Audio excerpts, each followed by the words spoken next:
Hello, everyone.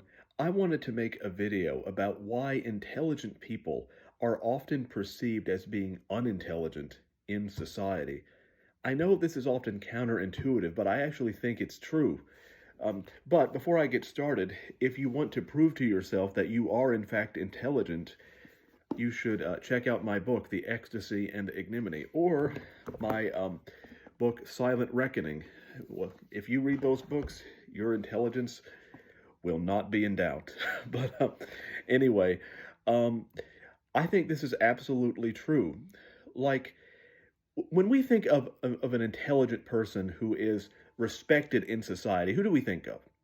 We normally think of some kind of old tenured Yale professor or Oxford professor or whatever, someone who is older, who has academic credentials. That's normally what we think of when we think of someone who is respected, who is intelligent and is respected in society. But here's the thing: not everyone can or wants to become a professor. There are a lot of intelligence, and when I speak of intelligence, I'm mainly talking about intelligence in the reading and writing fashion, people who have that kind of talent. I'm not talking about all kinds of intelligence. I'm mainly talking about a literary kind of intelligence. But not everyone who is interested in reading or writing can or wants to become a professor. Um, and certainly, even people who do become professors, there's no guarantee that they will receive that level of authority or respect. There are quite a lot of associate professors who are struggling to make a living.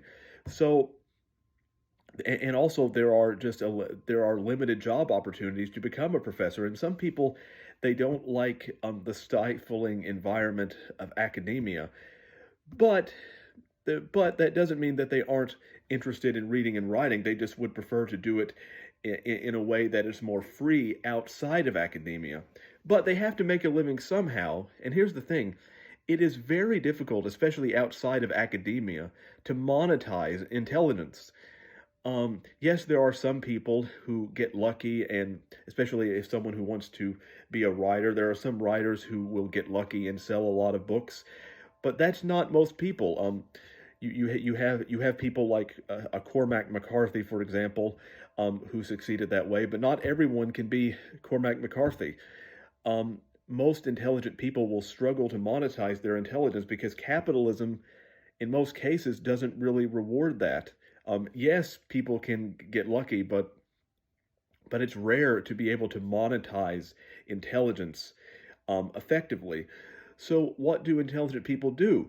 Well, they have to earn a living somehow. So, and I know I, for example, wouldn't want to spend years in school just to get some kind of law degree or something so I can work at a corporation. That's not something, or business degree. That's not something I'm interested in. So, what some intelligent people do is well, I just need to make a living so I can finance my passion. Well, so I can finance my, if I'm a writer, so I can finance my writing or whatever.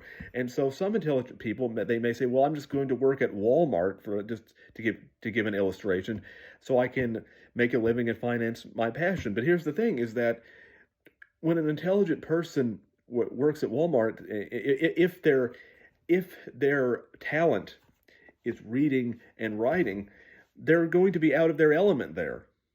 And so they're probably not going to be the best at, for example, stocking shelves. Not because there's anything wrong with that, but simply because that's not what they're good at. So that they will probably be somewhat detached from their work. And because of that, their coworkers may perceive them as being unintelligent, because they're not able to showcase their talents. They're in an area, they're in a profession where they're not going to thrive because they can't showcase their talents or what their real abilities are, because they're in a profession that does not reward such talents.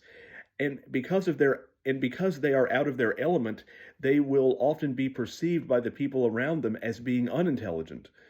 And I think that's very sad. Is because and but like I'll give you another example. Like when I was in school and I was in and I was in gym class, I was very bad at athletics.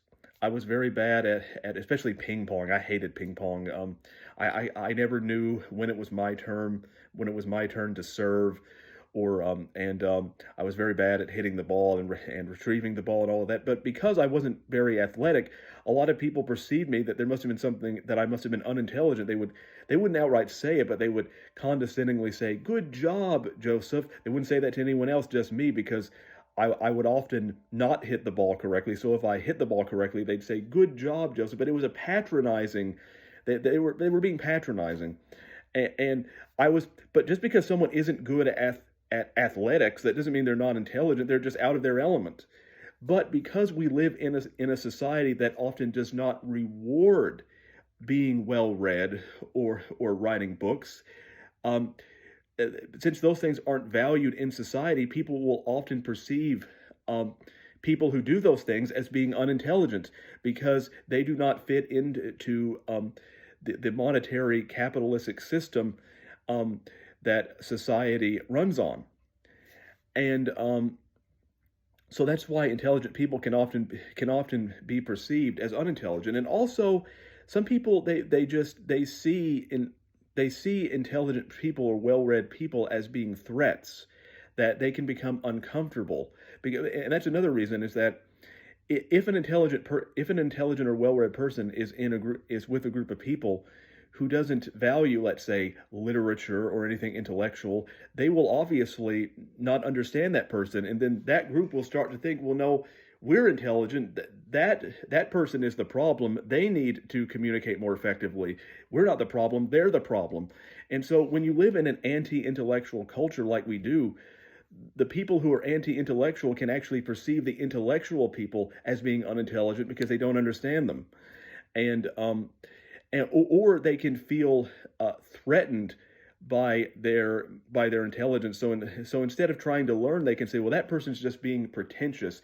They're not really being intelligent. They're just pretending. And so for that reason, anti-intellectual people can often perceive intelligent people as being unintelligent, because there's that disconnect, because they do not understand. And so there's a lot of irony there.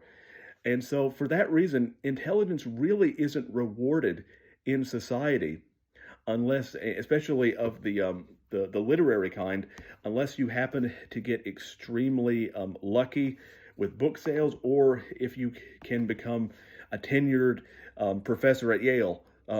Otherwise, intelligent people will often be out of their element because they're surrounded by people who they are not in sync with. And we live in a society where it's very difficult, especially offline, to find people who think like you do. And so intelligent people are often residing in a world that is out of step with them, because they can't find people in the world who they can actually relate to. And so that is why I think intelligent people are often perceived as being unintelligent in society.